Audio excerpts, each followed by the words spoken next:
The fluorescent lights in the police station conference room buzzed like angry wasps as I stared at the three officers across from me.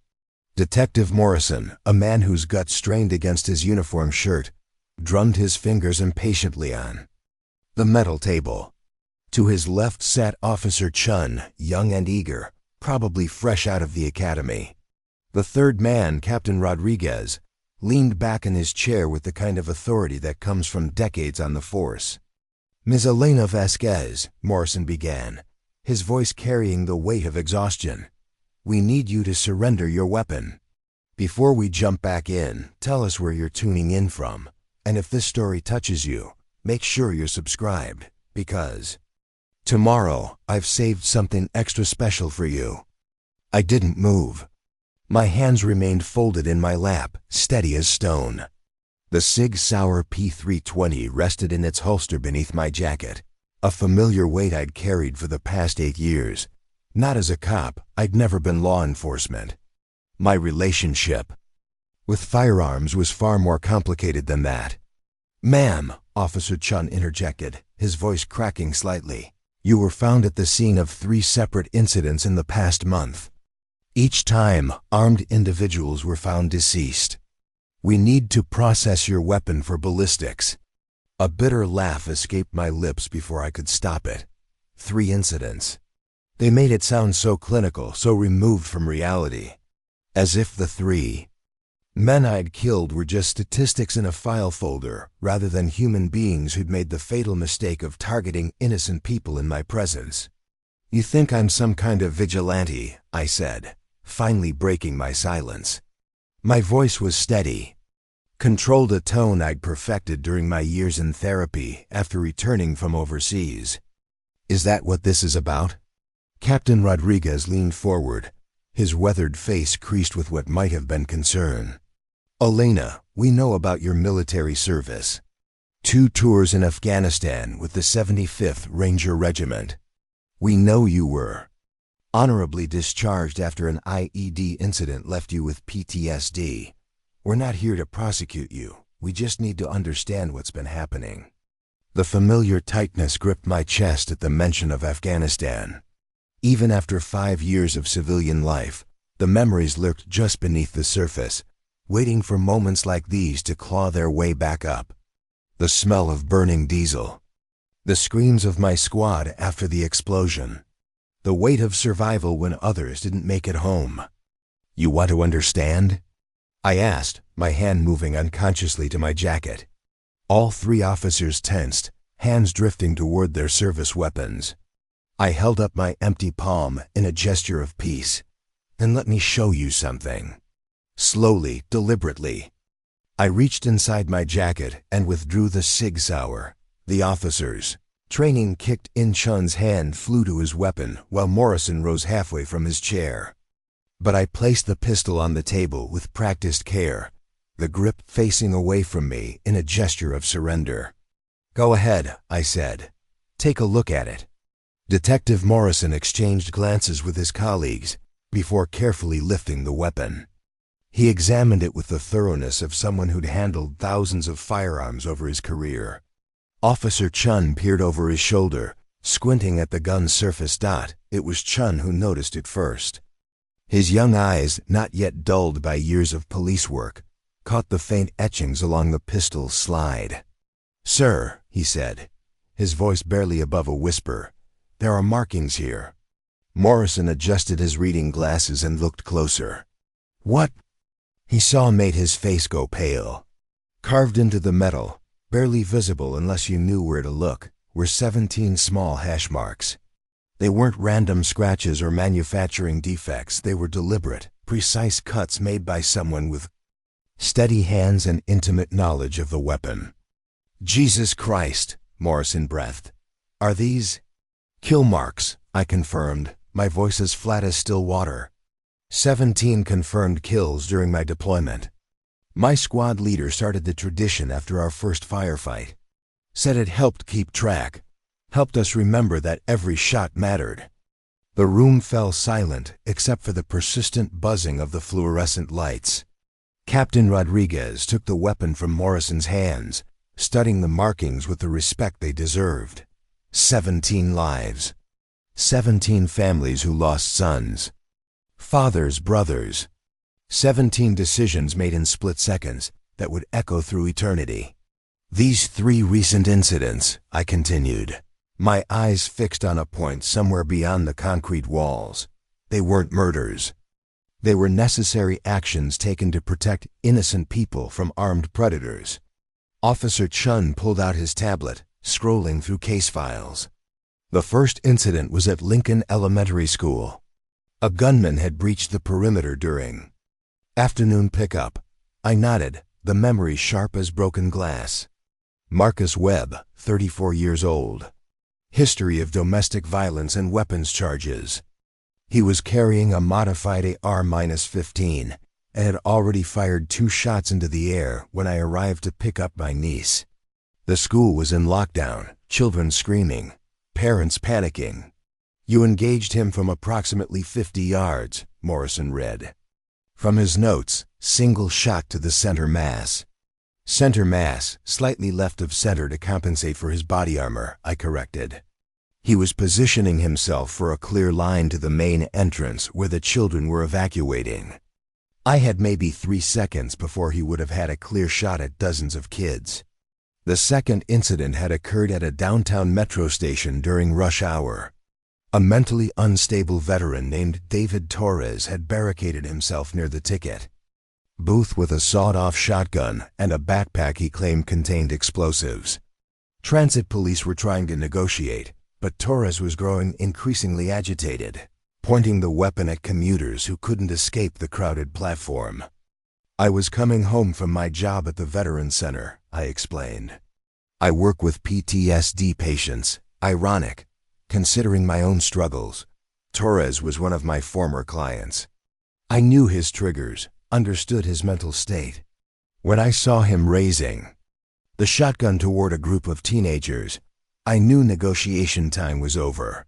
The third incident was the most recent, just 4 days ago. A convenience store robbery had gone wrong when the perpetrator, high on methamphetamine, had taken 3 hostages including a pregnant woman and an elderly man with a walker. SWAT was still 20 minutes out when I happened to be driving past. Roberto Sanchez, I said, reciting the name like a prayer. 26 years old, father of 2. The drugs had made him paranoid and unpredictable. He was pressing the gun against the pregnant woman's temple while screaming about government conspiracies.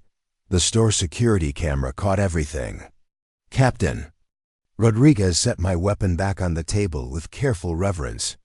Elena, I need to ask you directly, did you seek out these situations? Are you hunting armed criminals? The question hung in the air like smoke from a funeral pyre. It was the same question I'd been asking myself for weeks, the same doubt that kept me awake at night, staring at the ceiling of my small apartment. Was I a guardian angel protecting the innocent, or was I a broken soldier addicted to the adrenaline rush of combat? No, I answered finally. I wish I could tell you it was some noble calling, but the truth is simpler and more complicated than that. I have a condition, severe PTSD with hypervigilance. I notice threats that other people miss. I read body language, assess tactical situations, identify potential violence before it escalates. It's not a choice, it's how my brain is wired now. I pulled out my phone and showed them a picture of a young girl with pigtails and a gap-toothed smile. This is Sophia, my 8-year-old niece. She was at that elementary school. When I saw that gunman approaching, I didn't think about being a hero or seeking justice. I thought about her fear, about the sound she would make if bullets started. Flying, my training kicked in, and I did what I was programmed to do: eliminate the threat. Officer Chen, who had been scribbling notes throughout my explanation, looked up with something that might have been admiration.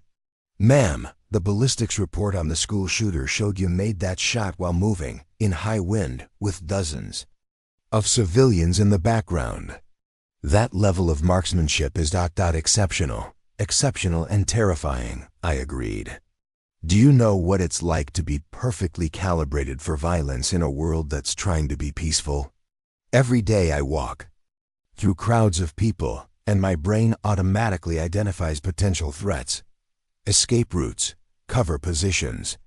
I see a man reaching into his jacket, and I'm already calculating angles of fire. It's exhausting. Detective Morrison leaned back in his chair, his expression thoughtful. Elena, help me understand something. If you're struggling with PTSD, if these violent encounters are traumatic for you, why do you continue to carry a weapon? The question cut to the heart of my contradictions. I touched the grip of my pistol, feeling the familiar texture of the custom stippling I'd added years ago. 17 hash marks, 17 lives taken in service to my country, and now 3 more added to the tally in service to my community.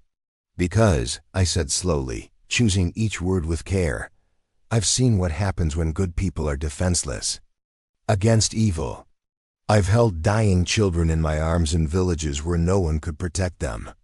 I've watched terrorists execute civilians while righteous people stood by helplessly. If my broken brain and steady hands can prevent that from happening here, then carrying this weight is worth it. Captain Rodriguez stood up and walked to the small window overlooking the parking lot. His reflection in the glass showed a man wrestling with complicated questions that had no easy answers. The district attorney is under pressure to charge you, he said without turning around. 3 shootings in a month, all involving the same civilian.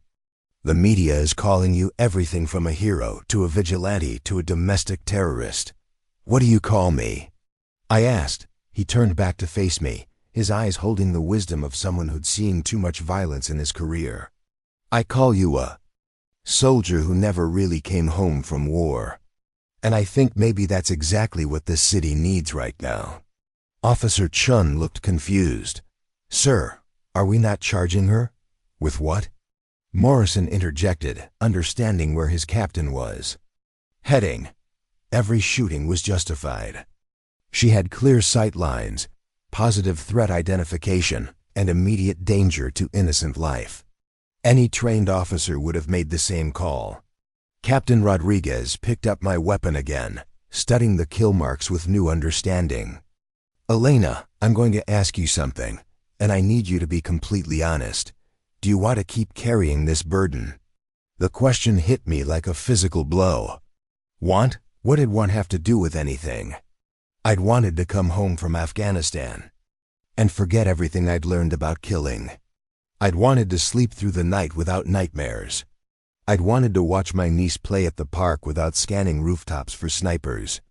I want to be normal, I whispered, the admission cracking something deep in my chest. I want to go to the grocery store without identifying potential choke points. I want to watch movies without critiquing the tactical errors.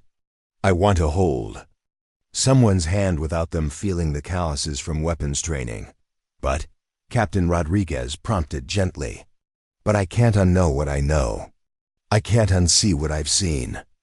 And if my curse can be someone else's blessing, if my damage can protect the undamaged, then I'll carry it.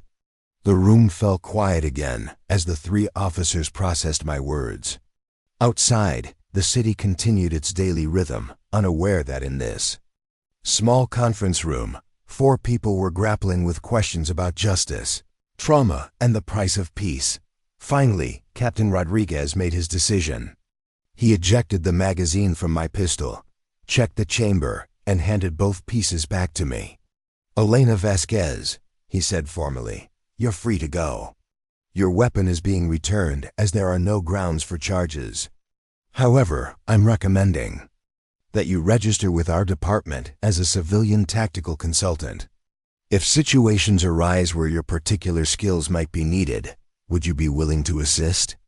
I reassembled my weapon with muscle memory, the familiar motion somehow comforting. You're asking me to be an official vigilante? I'm asking you to be what you already are, a protector, but with backup, training updates, and departmental support instead of handling everything alone. As I holstered my pistol, I felt something shift inside me, not healing that would take much longer, But acceptance, maybe. Recognition that my scars didn't have to define me, but they could shape how I served others. "There's one more thing," I said, reaching into my wallet. I pulled out a small photograph and placed it on the table. It showed 17 soldiers in full combat gear, arms around each other's shoulders, smiling despite the harsh Afghan sun. These are my brothers and sisters who didn't make it home. Every mark on that pistol represents a threat eliminated. Yes, but also a promise kept.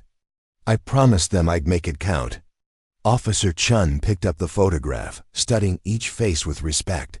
"They'd be proud of what you've done here." "Maybe," I said, standing to leave. "Or maybe they'd tell me to put down the gun and learn to live again." I'm still figuring out which voice to listen to. As I walked toward the door, Captain Rodriguez called out one last time, "Elena, what will you do now?" I paused, considering. The question, what did come next? More therapy sessions where I'd talk about hypervigilance and survivor's guilt? More sleepless nights wondering if I was a hero or a monster? More moments of crystal-clear purpose when violence threatened innocence? "I'm going to pick up my niece from school," I said. "I'm going to help her with her homework, make her dinner, and try to remember what it feels like to be human instead of a weapon.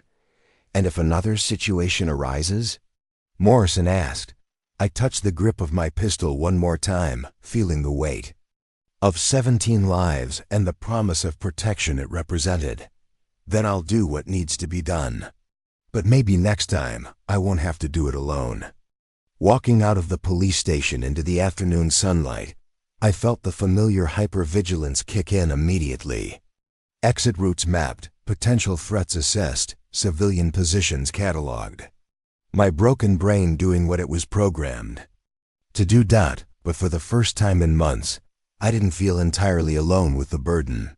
Somewhere behind me, 3 officers were filing reports that would change how the city viewed armed citizens who chose to act when others couldn't. Somewhere ahead of me, an 8-year-old girl was waiting for her aunt to pick her up from school, unaware that she was loved by someone willing to kill or die to keep her safe. The 17 hash marks on my pistol would always be there, permanent. Reminders of prices paid and promises kept. But maybe, just maybe, I was finally ready to start living between the moments when violence demanded action. Maybe I was ready to come home from war. As I walked toward my car, I realized that surrender didn't always mean giving up your weapon. Sometimes it meant accepting help to carry the weight of what that weapon represented. Sometimes it meant admitting that even the strongest warriors needed backup. I'd shown them my kill count, expecting judgment or fear. Instead, I'd found understanding and an offer of partnership. In a world growing increasingly dangerous, perhaps broken soldiers and patient cops could work together to protect the innocent spaces where children played and families gathered. The war in Afghanistan was over for me, but the mission to protect and serve had just begun in a new form.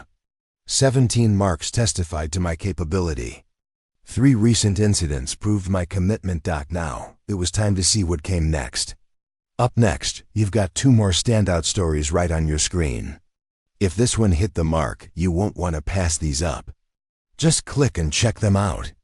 And don't forget to like, subscribe, and turn on the notification bell so you don't miss any upload from us.